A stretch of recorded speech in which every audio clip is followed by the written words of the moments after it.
Get great deals on the latest phones, tablets, and business apps with O2 Business.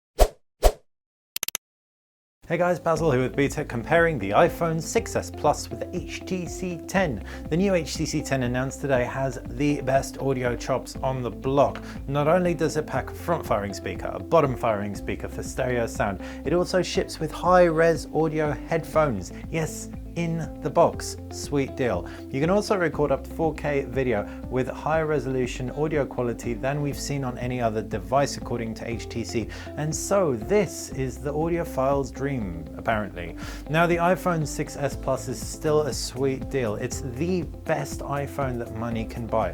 5.5 inches of screen makes it the biggest. You've also got image stabilization on the camera, which makes it ultimately the best. What you can also expect is a force touch screen, so you can do cool stuff like live pictures, make your cat animate. If you're me, with you could do something much more useful. Right, let's get into the comparison. But before I do, subscribe if you're not already subscribed, so you'll stay on top of all of our videos.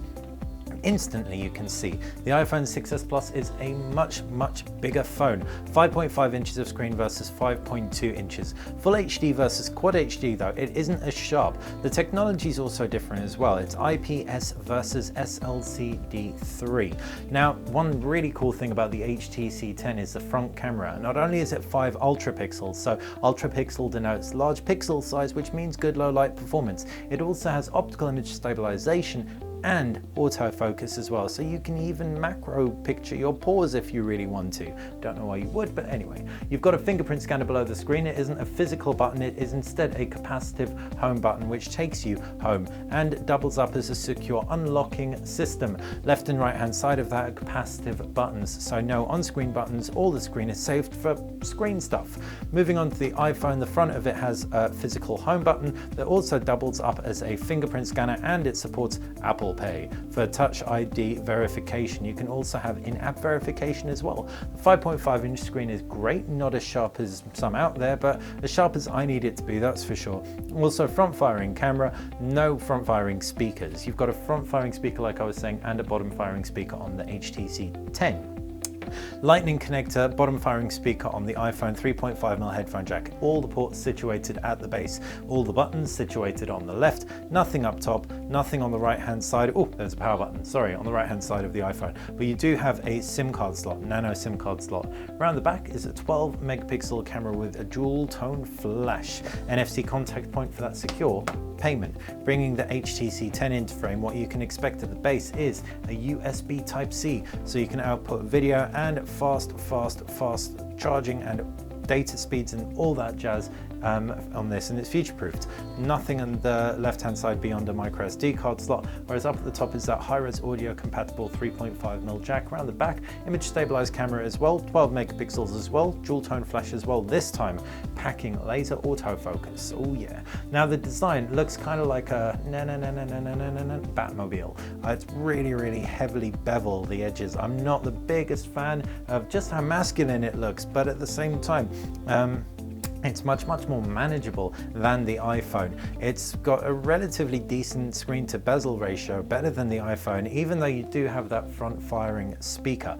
The display quality, well, we're not really going to comment too much because we haven't conducted thorough tests, but both look around as bright as each other. Off angle, there's a slight red hue to the HTC 10, but you might be able to tinker with the settings. What's cool about the settings, I briefly saw it, is the fact that you can actually customize the white balance, which is something that you can't do off the top of my head on iOS. Right, jumping into the UI, iOS versus Android, age-old battle of good versus evil. No, it's not quite that dramatic, but what you've got is iOS versus Android, simple shortcuts to applications, no widgets on your home screens, pull down for your notifications, and you've also got your today screen, and you can pull up for quick toggles. Pull down on the HTC 10 for a 2-tier notifications tray. You can swipe notifications out of the way. Left, you have an optional blink feed home screen, but I've switched that off. Blink feed aggregates all your social media and your news so that you can quickly access it. You've also got home screens, widgets and shortcuts and applications, as well as a vertically scrolling scrolling applications trade too.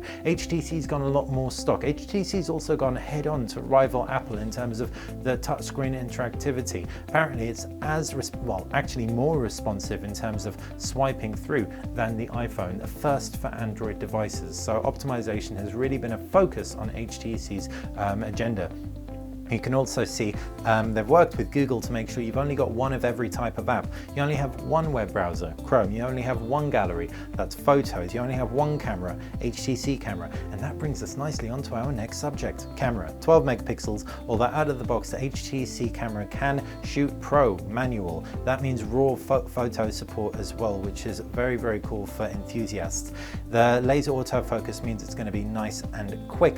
And generally, the HTC camera on paper looks like a sweet deal. Whether it transpires to be in real life, we'll have to wait and watch the space to find out. Under the hood, it's an A9 chip with 2 GB of RAM versus a Snapdragon 820 with 4 GB of RAM. Now that might sound like the HTC blows the iPhone out of the water, but iOS and Apple devices are generally more economical with their RAM and perform well. So for gaming, I'd expect a similar level of performance from both. The app stores both have plenty of games in there, so you will not be left wanting. Other multimedia, it's the same story, Netflix, all that jazz. You'll be able to play back videos. They will look great on the HTC 10. Sorry, they will actually sound better with that front and bottom firing speaker. It's very easy to cover up the iPhone's bottom firing speaker with no front firing speaker to compensate. You'll definitely want to be plugging in headphones. Right, finishing off connectivity and battery life. Both support up to Cat6 LTE. The NFC on the iPhone doesn't support one-touch pairing or file transfers, but it does support that Apple Pay I spoke about earlier. NFC on here supports one-touch pairing and file transfers. Neither have wireless charging. Both have batteries, unsurprisingly. It's a 2750 mAh cell on the iPhone versus a 3000 mAh cell on the HTC 10. The iPhone will just about get you through a full day. Haven't really tested out the HTC enough to be able to say whether it will or won't, but we're hopeful because we've seen 5.2 inches of screen before with 3000 milliamps do just that. What do you guys think? Do you think this is HTC's really best flagship to date? It's saving grace, it's, yeah, Phoenix from the fire and all that hyperbolic stuff? Or do you think Apple's still killing it with the iPhone 6s Plus and people should just opt for that and not really think too hard about their next phone, or indeed the iPhone 7? Let us know in the comments section below. Like the video, click like the channel, subscribe. It's how you can stay on top of everything that we do. Thanks for watching BTech. Get great deals on the latest phones, tablets and business apps with O2 Business.